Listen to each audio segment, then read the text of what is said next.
જમીને રાત્રે પાછું એટલે કે મોડી રાત્રે પાછું કંઈક ખાવાની ઈચ્છા થાય છે અથવા તો આપણે એવરીડે લઈએ છીએ, તો એનાથી વજન વધે કે ના વધે, હેલ્થ માટે સારું કે ન સારું, ચલો આજે એમના ઉપર વાત કરીએ. હું ડોક્ટર ઉત્પલા, ડાયટિશિયન ફ્રોમ પીડઝેન.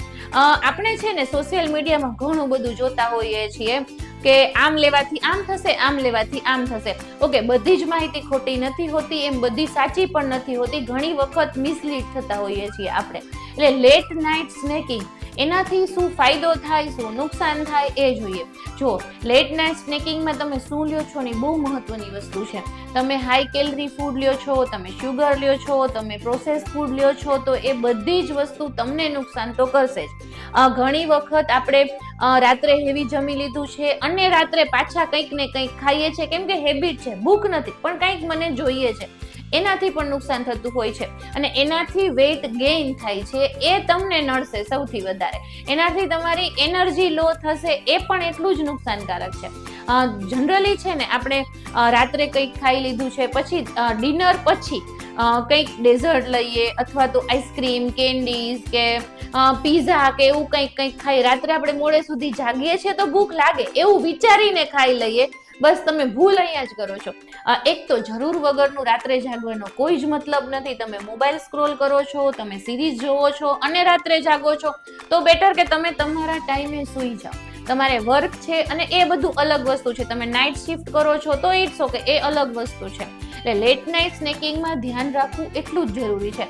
જનરલી આપણે રાત્રે જમીએ પછી સૂઈ જતા હોઈએ છીએ અને રાત્રે આપણું જે બોડીની સર્કેડિયન રિધમ હોય છે ને એ ડિસ્ટર્બ થાય. એટલે આપણા બોડીને જે ઊંઘ માટે એનર્જી જોઈએ છે ને એને બદલે આપણે એ એનર્જી ફૂડને પચાવવામાં લગાડીએ અને એના લીધે ઊંઘ ડિસ્ટર્બ થાય, ડીપ સ્લીપ નહીં આવે, ઊંઘ બગડશે. તમને સવારે એટલું ફ્રેશનેસ ફીલ નહીં થાય અને સવારે ફ્રેશનેસ ફીલ નહીં થાય એટલે બીજો દિવસ પણ મજા નહીં આવે. એટલે આ વસ્તુ એક નુકસાનકારક છે જનરલી, એટલે અમે એવોઇડ કરાવતા હોઈએ લેટ નાઇટ સ્નેકિંગ. અને એના હિસાબે વેઇટ ગેઇન થાય, મેટાબોલિઝમ પણ તમારું સ્લો થઈ જાય અને આ બધું જ ડિસ્ટર્બ થશે. લેટ નાઇટ સ્નેકિંગ ઘણી વખત જરૂરી છે કે ભાઈ ચલો ક્યારેક એવું છે કે જાગીએ છીએ, નાઇટ શિફ્ટ કરીએ છીએ અને બીજું કોઈ પણ રીઝનથી આપને ભૂખ લાગી છે, તો કાળજી ક્યાંથી ચાલુ કરવાની છે? પેલું દિવસમાં ભૂખ્યું રહેવાનું બંધ કરી દો. પહેલા તો ઘણી વખત આપણે આખો દિવસ ભૂખ્યા રહેતા હોઈએ છીએ, એના હિસાબે પણ આપણે રાત્રે મોડી રાત્રે જમવાની ઈચ્છા થાય, કેમ કે બોડીને નીડ છે, એ માંગશે જ. એટલે આપણે એ નથી કરવાનું. દિવસ દરમિયાન નાના નાના મીલ લેવાનું સ્ટાર્ટ કરો, દિવસમાં થોડું પ્રોટીન લેવાનું સ્ટાર્ટ કરો, એટલે આપણે ફૂલ ફિલિંગ અપાવશે. એના હિસાબે પણ ઈચ્છા નહીં થાય. ડિનર લાઇટ રાખવું જોઈએ પણ ડિનર સ્કીપ ના કરો. તમે જ્યારે ડિનર સ્કીપ કરશો ને એટલે 11-1 વાગે તમને ભૂખ લાગશે અને તમે લેટ નાઇટ સ્નેકિંગ ચાલુ કરી દેશો. એટલે એ નથી કરવાનું. તમારે સ્ટ્રેસ નથી લેવાનું. ઘણી વખત સ્ટ્રેસ છે ને આપણી ઈટિંગ હેબિટ બગાડતું હોય છે. એટલે આપણે સ્ટ્રેસ છે એટલે આપણે કંઈક ને કંઈક ખાધા કરીએ છીએ, એ પણ નડતું હોય છે. તમે લેટ નાઇટ સ્નેકિંગ કરવું જ છે તો શું લઈ શકો? તમે પોપકોર્ન લઈ શકો, તમે નટ્સ લઈ શકો, તમે થોડા ઘણા ફ્રૂટ્સ લઈ શકો.